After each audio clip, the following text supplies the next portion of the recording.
बढ़ रही हैं। कांग्रेस का स्ट्राइक रेट बहुत अच्छा आने वाला है।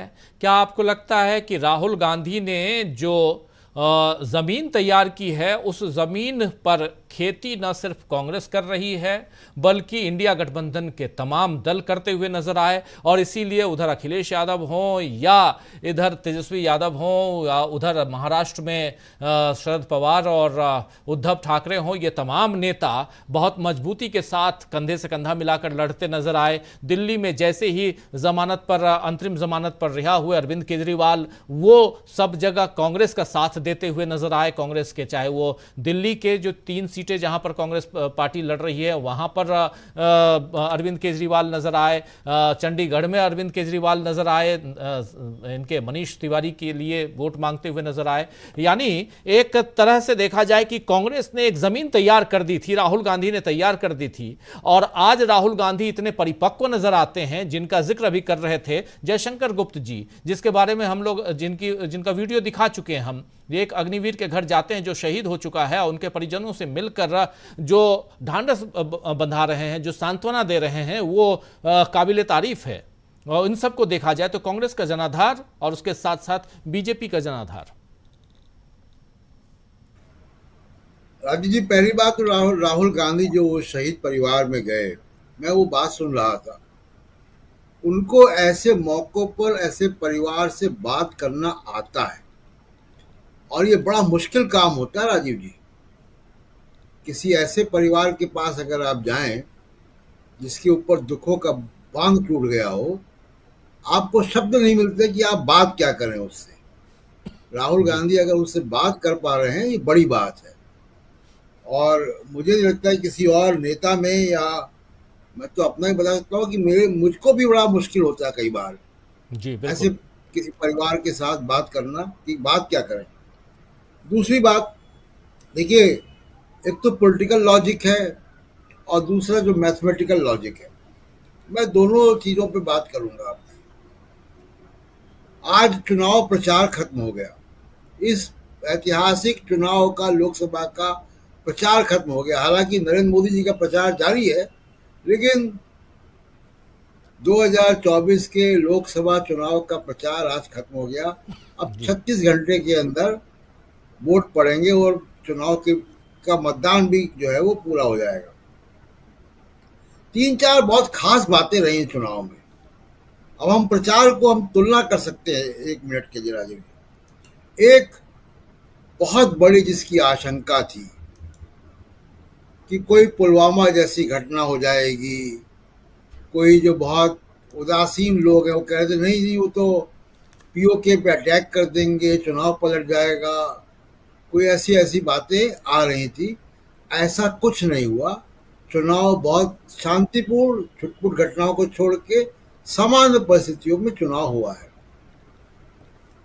एक बात। दूसरी बात, इंडिया गठबंधन के 5-6-10 बड़े नेता आप मान लें, जी चाहे वो मल्लिकार्जुन खड़गे, राहुल गांधी, प्रियंका गांधी कांग्रेस की तरफ से, तेजस्वी यादव, अखिलेश यादव, उद्धव ठाकरे डीएमके के स्टालिन, ममता बनर्जी, अरविंद केजरीवाल, ये नेता जो मुख्य तौर पर प्रचार अलग अलग जगहों पे इंडिया गठबंधन में कर रहे थे,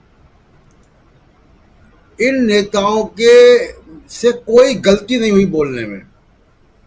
एक भी भाषण, एक भी बयान, एक भी प्रेस कॉन्फ्रेंस ऐसा नहीं हुआ कि जो मीडिया ने विवादित करार किया हो। बीजेपी तो प्रतिद्वंदी पार्टी और करेगी ही, जी लेकिन कोई जो न्यूट्रल लोग हैं उन्होंने कोई विवाद नहीं खड़ा किया। किसी ने ये नहीं लिखा कि अरे ये क्या कह दिया राहुल गांधी ने, अरे उद्धव ठाकरे ये क्या बोल गए, और उस पर फिर बयानबाजी चालू हो जाए और सोशल मीडिया की ट्रेंडिंग चालू हो जाए। एक भी गलती, ये बड़ी बात है कि एक भी गलती नहीं हुई है इंडिया गठबंधन के तमाम नेताओं से। इसका मतलब है कि उनका जो पूरा प्लान था बहुत वेल डिजाइन था, उसके पीछे समझदार लोग थे, कम्युनिकेशन की स्ट्रेटजी चरण बाई चरण उनकी तय थी। मोदी साहब से उसके विपरीत गलतियां हुई हैं। मैं उन गलतियों को मानता हूं कि विपक्षी पार्टी के अलावा जब समाज बोलने लगे कि ये क्या गलती है, जी। जैसे मणिशंकर अय्यर ने कुछ बोल दिया था, तो जब इंडिपेंडेंट लोग भी कहने लगे कि भाई ये क्या गलती हो गई, तो मोदी की तरफ से वैसी गलतियां हुई हैं, चाहे वो मुस्लिम लीग की बात हो, चाहे वो घुसपैठिए कहने की बात हो, चलिए वो तो उनकी राजनीति थी, लेकिन भैंस, मंगलसूत्र, अडानी अंबानी, टेम्पो, ये तमाम सारी बातें, और अब जो है मुजरा, और इस तरीके की शब्दावली का इस्तेमाल जो आज भी उन्होंने किया कि लगभग धमकी दी है वो, जी। उस ये वो जो भाषा है वो धमकी वाली भाषा है कि तुम मुझे जानते नहीं हो। बिल्कुल। ये कौन कहता है? ये धमकी भरी भाषा। तो एक तो ये उसका विशेष वो रहा कि कोई गलतियां नहीं हुई। दूसरा, तीसरा चीज कि इंडिया गठबंधन का एकता जो है वो बनी रही, और बहुत अच्छी केमिस्ट्री नीचे तक गई। तो ये कुछ ऐसी बातें हैं राजीव जी जो कि बहुत ही इस रेखांकित करने वाली, और एक बहुत अहम बात जिस पे चुनाव टिका हुआ है कि ब्रॉडकास्ट मीडिया, टीवी मीडिया की जो क्रेडिबिलिटी है वो एकदम गिर गई, और एक नया मीडिया जिसका आप भी हिस्सा हैं, वो एक नए मीडिया ने समाज के गहरे तक असर किया, इम्पैक्ट किया है। बहस का और पब्लिक ओपिनियन को चेंज करने में, बदलने में या ढालने में उसने एक बड़ी भूमिका अदा की है। तो चुनाव इस ढंग से जो हुआ है, चार मुख्य चार चीजें मैं गिना सा चाहता हूँ। अब दूसरा मैं अरिथमेटिक पे आता हूँ। जी। मैं सीटों की गिनती नहीं कर रहा हूँ, वो काम, और सीटों की मैंने राजीव जी अपने करियर में बहुत सारे एग्जिट पोल या सर्वे किए हैं। एग्जिट पोल और सर्वे में सीटें कभी निकल के नहीं आती हैं सर्वे से। जी। जो निकल के आता है वो वो वोट शेयर निकल के आता है, और उस जी। वोट शेयर के वेटेज से आप सीटों में कन्वर्ट करते हैं। और ये बड़ा ट्रिकी काम है। जहां पे दो पार्टियां आमने सामने, वहां ये काम आसान है। जहां ट्रायंगुलर फाइट है, वहां काम ये मुश्किल हो जाता है।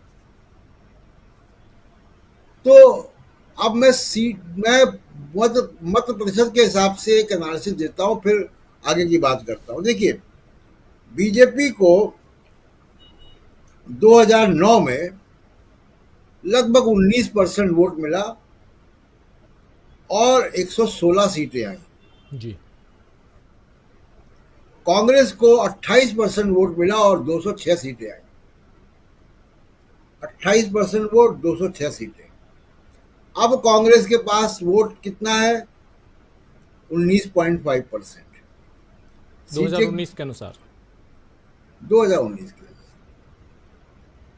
सीटें 54-55।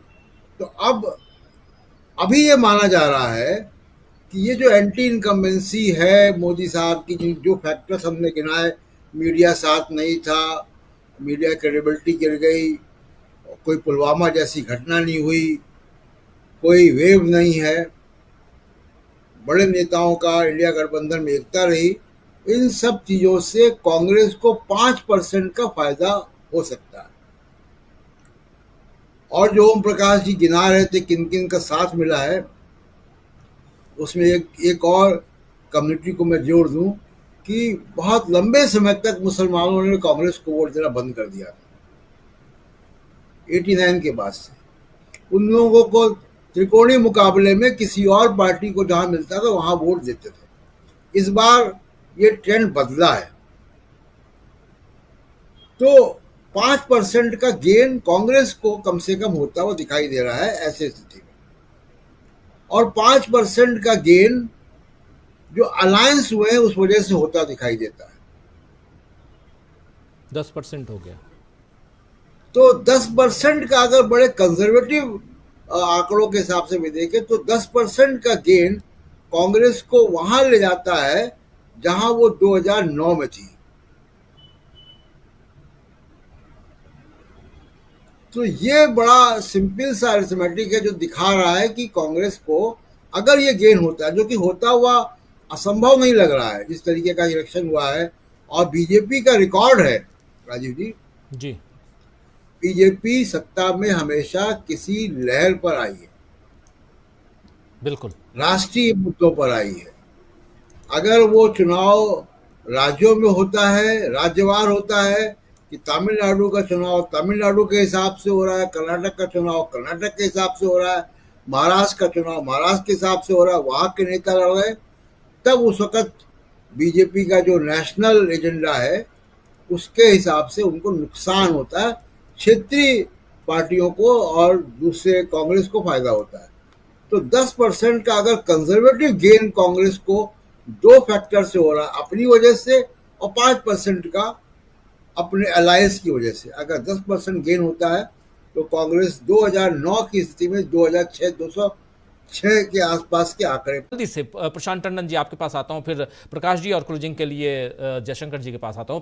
प्रशांत जी, थोड़ा सा और इसको डिस्क्राइब कीजिए। अगर कर्नाटक की बात करें, जिसका जिक्र कर रहे थे अभी अमलेंदु उपाध्याय जी, कह रहे थे बहुत सही बात, बहुत इंपॉर्टेंट बात कह रहे थे, इसलिए मैं चाह रहा हूं कि उसको थोड़ा और आगे बढ़ाइए। केरल है, पंजाब है, और एक दो राज्य ऐसे और भी हैं, हाँ तमिलनाडु है। इन राज्यों को हटा दीजिए आप, तो जहां जहां कांग्रेस की सीटें बढ़ती हैं, बढ़ेंगी, वहां बीजेपी की सीटें कम होंगी, साफ है, क्योंकि आमने सामने की लड़ाई है, जिसमें छत्तीसगढ़, मध्य प्रदेश, राजस्थान, हिमाचल, हरियाणा, ये सारे राज्य हैं, गुजरात ये राज्य भी है, उत्तराखंड है। इन राज्यों को देखिए, और इन राज्यों में बीजेपी और कांग्रेस आमने सामने है। अब हरियाणा की बात कर लीजिए, दिल्ली की बात कर लीजिए, दिल्ली में आम आदमी पार्टी है, लेकिन आम आदमी पार्टी और कांग्रेस साथ साथ लड़ रहे हैं। प्रशांत जी। जी राजीव जी, ऐसा है कि जब हमारे विश्लेषक बहुत सारे चर्चा करते हैं, आमतौर पर जो पढ़ता हूँ देखता हूँ, तो मैं ये पाता हूँ कि बीजेपी के प्रति तो उनके मन में या उनके विश्लेषणों में थोड़ा रहम है, और कांग्रेस के प्रति थोड़ा सा वो है, तल्ख हो जाते हैं। तल्ख है, जी उनको कोई कंसेशन नहीं देते। जी। लेकिन देखिए, जो मैथमेटिक्स है, जो चुनाव की गणित है, जो लॉ ऑफ ग्रेविटी है, वो दोनों इस वस्तुओं को एक साथ ही खींचता है पृथ्वी पर। तो कांग्रेस 2009 का जब हम लोग आंकड़ा तय देख रहे थे, वो 2009 से मतलब 2006 से सीधे आकर गिरती 44 सीटों पर, लगभग 10% के वोट शेयर के नुकसान पर। तो क्या बीजेपी इतना नहीं नीचे आ सकती अगर एंटी इनकम्बेंसी है? तो बीजेपी के लिए क्या लॉ ऑफ ग्रेविटी कुछ अलग ढंग से बना हुआ है? ऐसा नहीं है। तो जो जो रहम दिखाते हैं विश्लेषक, उनके लिए मैं कह रहा हूं कि भाई, अगर आप ये 200 के नीचे आने में बीजेपी के 220 250 सब अटक जाते हैं कि आप इतना नीचे नहीं आएगी। अरे, जब कोई पार्टी हारती है, जब उसके खिलाफ एंटी इनकम्बेंसी होती है, तो समाज के हर वर्ग से होती है। कोई पार्टी जीतती है तो वो उसको समाज का हर वर्ग वोट देता है। तो इसलिए मैं कह रहा हूं कि अगर कांग्रेस 162 सीटें नीचे आ सकती है 2009 और 2014 के बीच में, तो बीजेपी भी तो 100 सीट तो नीचे गिर सकती है ना। और अगर बीजेपी 100 सीट नीचे गिरेगी तो कांग्रेस का ही गेन होगा, और किसका गेन होगा? पहली बात। दूसरी बात कि देखिए, 2019 और 24 के इलेक्शन में फर्क क्या है? कांग्रेस पार्टी ट्रांजिशन पीरियड में थी। सोनिया गांधी पूरी तरीके से एक्टिव नहीं थी, राहुल गांधी एक्सेप्टेड नेता नहीं थे। पुलवामा के अलावा की बात कर रहा हूं। राहुल गांधी ने वहां से एक नए पड़ाव पार किए हैं। भारत जोड़ो यात्रा पार की है, भारत जोड़ो 2 यात्राएं की हैं। उसके बाद जो नेगेटिव इमेज थी उसको उन्होंने धोया है। उसके बाद मीडिया का कैरेक्टर चेंज हुआ है। ये 3-4 ऐसी बड़ी घटनाएं हैं जिनका ऑब्जेक्टिव असेसमेंट, एकेडमिक असेसमेंट नहीं हुआ है, वो इस चुनाव में सामने आएगा। और दूसरी एक और बात राजीव जी, क्योंकि मैं निगाह रखता हूँ वैल्यू सेगमेंटेशंस पे और समाज के वैल्यूज के परिवर्तनों पे। वैल्यूज का साइकिल होता है 10 साल का। 10-15 साल में समाज की स्थापित वैल्यू बदलती हैं। तो इन परिस्थितियों में चुनाव हो रहा है, तो मुझको लगता है कि बहुत सारी जो आंकड़ेबाजी होती है वो कोई आपने बेंचमार्क बनाया हुआ है जी 2019 का, जिसको मैं बेंचमार्क नहीं मानता हूँ। मैं कांग्रेस का अगर विश्लेषण करूंगा तो राजीव गांधी के 414 सीट को बेंचमार्क नहीं मानूंगा कांग्रेस का। वो भावना वाला वोट था, जी पुलवामा का वोट भावना का वोट था। तो बीजेपी की तुलना सही तरीके से अगर नंबर के हिसाब से करनी चाहिए तो 31% के आसपास या उनसे 2-4% ज़्यादा करनी चाहिए। वहां से बीजेपी को नीचे आना या ऊपर जाना है। जी बिल्कुल। तो उस हिसाब से मुझे लग रहा है राजीव जी की चुनाव बहुत दिलचस्प है, और चुनाव में बिल्कुल वैसा नहीं होने जा रहा है जैसा बहुत सारे विश्लेषक बता रहे हैं। कांग्रेस को और राहुल गांधी को ये जो भारत जोड़ो यात्रा और गठबंधन की राजनीति और ये मुद्दे, संविधान, आरक्षण, जातिवाद जनगणना, महंगाई, महालक्ष्मी योजना, इन सब का ट्रैक्शन मिलेगा। तो मिलेगा तो अगर वो वापिस अगर 28-29% में पहुंचती है कांग्रेस, तो 28-29% का मतलब है कि 200 सीटों के ऊपर होगा। बिल्कुल बिल्कुल, आप सही कह रहे हैं कि इसके बाद अगर ऐसा होता है तो एक अलग परिस्थितियां निर्मित होती हैं। कांग्रेस किस दिशा में आगे बढ़ती है ये आने वाला वक्त बताएगा।